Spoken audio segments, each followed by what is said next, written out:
Dear learners, welcome to KS point. आज मैं पढ़ाने वाली हूँ DLED फर्स्ट सेमेस्टर का चैप्टर 1 हिंदी का।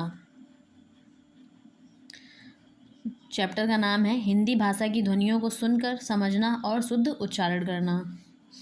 आशा करती हूँ आप सभी स्वस्थ और मस्त होंगे।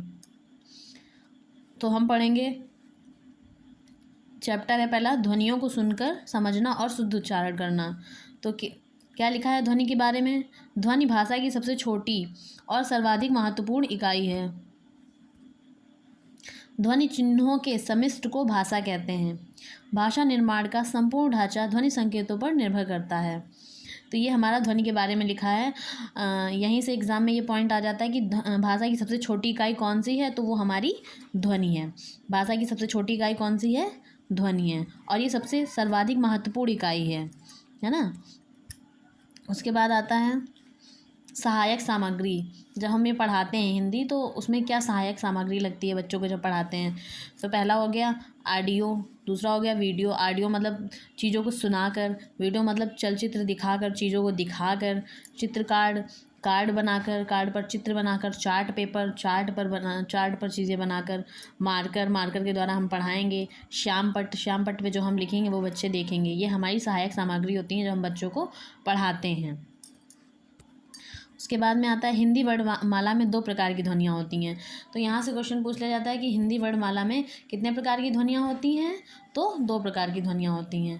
पहला है हमारा स्वर, दूसरा है व्यंजन। पहला हमारा स्वर है, दूसरा है व्यंजन।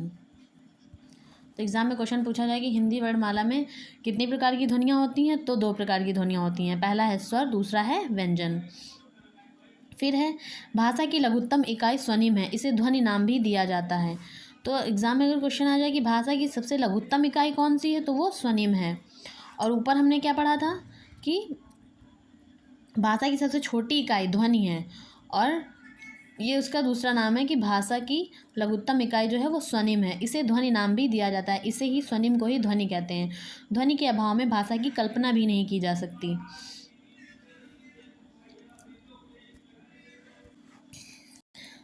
अगर ध्वनि नहीं होगी, अगर बोलना नहीं होगा, जब हम बोलते हैं तो ही ध्वनि निकलती है ना, कुछ भी करते हैं तो ध्वनि निकलती है। तो ध्वनि के अभाव में भाषा की कल्पना भी नहीं की जा सकती। फिर है ध्वनि का अर्थ। ध्वनि का क्या अर्थ है? तो हम पढ़ते हैं, ध्वनि का शाब्दिक अर्थ होता है आवाज़।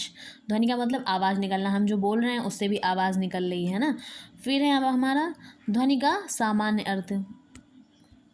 दूसरा है हमारा ध्वनि का सामान्य अर्थ। तो ध्वनि का सामान्य अर्थ क्या होता है? आवाज़, गूंज, नाद, कोलाहल। ये हमारा ध्वनि का सामान्य अर्थ है। फिर आते हैं, ध्वनि बहुत ही व्यापक अर्थ वाला शब्द है। इसके अंतर्गत सभी प्रकार की ध्वनियाँ समाहित है। देखिए कौन कौन सी ध्वनियाँ समाहित हैं।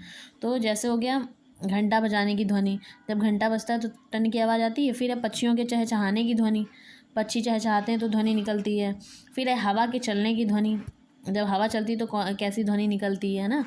फिर है मधुमक्खियों के भिनभिनाने की ध्वनि, मधुमक्खियाँ जब भिनभिनाती है तो भिन्न भिन्न आती है ध्वनि, आवाज़ निकलती है, उसी को कहते हैं ध्वनि। फिर है बर्तनों की आवाज़, है ना। फिर है वाहनों की आवाज़, आदि अनेक प्रकार की ध्वनियाँ हैं। तो मतलब जितनी भी चीज़ें होती हैं, कोई भी आवाज़ होती है, किसी भी चीज़ की वो आवाज़ हो, बर्तन की आवाज़ हो, वाहन की आवाज़ हो, हवा की आवाज़ हो, पक्षियों की आवाज़ हो, वो सारी एक प्रकार की ध्वनियाँ हैं। इसीलिए ऊपर कहा गया है कि ध्वनि जो है बहुत ही व्यापक अर्थ वाला शब्द है। इसके अंतर्गत सभी प्रकार की ध्वनियाँ समाहित हैं। सभी प्रकार की इसके अंतर्गत ध्वनियाँ समाहित हैं। फिर आगे पढ़ते हैं, यह है ध्वनि की डेफिनेशन।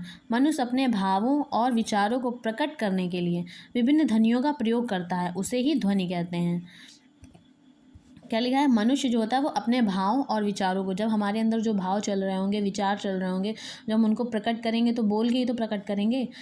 एक होता है लिखित अभिव्यक्ति, तो वो अलग होता है, लिख कर हम प्रकट करते हैं, लेकिन इसमें हम बोल कर प्रकट करेंगे तो हमारी ध्वनि निकलेगी ना, आवाज़ निकलेगी, तो वो ध्वनि ही तो हुई। तो वही बताया जा रहा है कि मनुष्य अपने भावों और विचारों को प्रकट करने के लिए विभिन्न ध्वनियों का प्रयोग करता है, उसे ही ध्वनि कहते हैं। फिर आगे आता है ध्वनि शिक्षण के उद्देश्य क्या हैं। मतलब जो ध्वनि है, ध्वनि हम पढ़ाते हैं, सिखाते हैं, इसके उद्देश्य क्या हैं। तो ध्वनि शिक्षण के उद्देश्य क्या हैं? पहला है हमारा ध्वनि का सही ज्ञान कराना। अगर बच्चों को ध्वनि का सही ज्ञान नहीं होगा तो वो चीज़ों को सही से बोल नहीं पाएगा। तो ये पहला है हमारा, ध्वनि का सही ज्ञान कराना। फिर है भाषाई ध्वनियों को समझना, कि कोई भी हम बोल रहे हैं कुछ भी, तो उसकी ध्वनि कौन सी निकल रही, क्या ध्वनि निकल रही है ना। तो वही बताया गया है कि भाषाई ध्वनियों को समझना। जैसे संस्कृत में ध्वनियाँ बोलो तो ध्वनियाँ निकलती हैं अलग अलग प्रकार की, तो वही बताया गया कि भाषाई ध्वनियों को समझना। फिर है फिर है वर्ड व्यवस्था को समझना। वर्ड व्यवस्था को समझना कि कैसे वर्ड हैं, क्या है, जो होते नहीं है वर्ड, उन्हीं को समझना। फिर है हमारा स्वर एवं व्यंजनों का भेद जानना। स्वर में कैसी ध्वनियाँ निकलती हैं, व्यंजन में कैसी ध्वनियाँ निकलती हैं। अगर इसका भेद नहीं पता होगा तो फिर वो ध्वनि का सही उच्चारण नहीं कर पाएगा, वो ध्वनि को सही से जान नहीं पाएगा बच्चा। फिर है हमारा 5th नंबर व्यंजनों का शुद्ध उच्चारण दिशाबोध। व्यंजनों का भी उच्चारण सही से आना चाहिए कि कहाँ पे मात्रा लग रही है, कहाँ पे बिंदी लगानी है, किसका कैसे, किसकी आवाज़ निकालनी है, किसकी ध्वनि कैसे निकालनी है। फिर आता है हमारा 6 नंबर भाषा के शुद्ध उच्चारण एवं लेखन का ज्ञान। भाषा के शुद्ध उच्चारण, जैसे टीचर्स पढ़ा रहे होते हैं और अगर कोई चीज़ गलत निकल गई तो बच्चे ने भी उसका अनुकरण कर लिया तो बच्चा भी गलत ही बोलेगा। तो इसीलिए टीचर को सावधानी रख कर पढ़ाना चाहिए, जिससे बच्चा सीखे तो वो भाषा का शुद्ध उच्चारण सीखे। और अगर बच्चा भी गलत बोलता है तो हमें उसी जगह उसे समझाकर शुद्ध उच्चारण करवाना चाहिए। फिर है हमारा वाग यंत्र तथा उच्चारण स्थान जानना। मतलब जो उच्चारण स्थान होते हैं, का वर्ग, चा वर्ग, टा वर्ग, उनका उच्चारण स्थान जानना। तो ये हमारे हो गए ध्वनि शिक्षण के उद्देश्य क्या थे। ये हमारे एग्ज़ाम में पूछे जाते हैं, तो ये 7 हैं, लेकिन अगर एग्ज़ाम में पूछा जाए तो 2, 3, 4 बस इतने लिख देंगे, बहुत हैं। फिर आता है हमारा हिंदी शिक्षण में ध्वनि की विशेषताएं। हिंदी शिक्षण में, हिंदी जब हम पढ़ाते हैं तो उसमें ध्वनि की विशेषताएं क्या होती हैं। तो पहला है हमारा बोलचाल कौशल। पहली विशेषता है हमारी बोलचाल कौशल,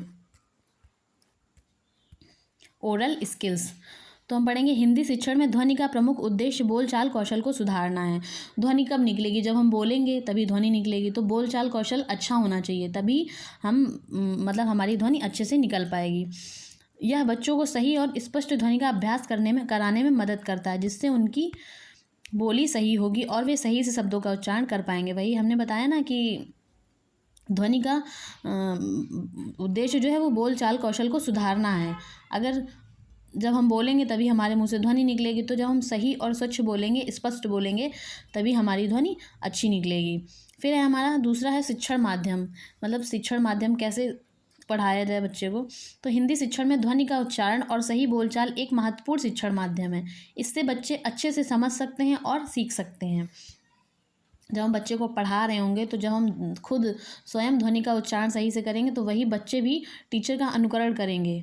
तो जब टीचर सही बोलेंगे तो बच्चे भी सही बोलेंगे, तो इससे वे सही से बोल चाल सीख पाएंगे। यही एक शिक्षण माध्यम है, इससे बच्चे अच्छे से समझ पाएंगे और सीख पाएंगे। फिर आता है हमारा 3rd नंबर स्वाभाविक भाषा सीखना। इसमें क्या है, ध्वनि शिक्षण छात्रों को हिंदी को स्वाभाविक रूप से सीखने में मदद करता है। इससे वे सही और प्राकृतिक भाषा का अभ्यास कर सकते हैं। ध्वनि शिक्षण जो होता है वो छात्रों को हिंदी में स्वाभाविक रूप से सीखने में मदद करता है ना। जैसा वो बोलेंगे, जैसे अगर सही बोलेंगे तो उनकी सही बोलने की आदत पड़ जाएगी, भाषा का अभ्यास हो जाएगा। तो वही बताया जा रहा है, इससे वे सही और प्राकृतिक भाषा का अभ्यास कर सकेंगे। फिर आता है हमारा विचार व्यक्त करना।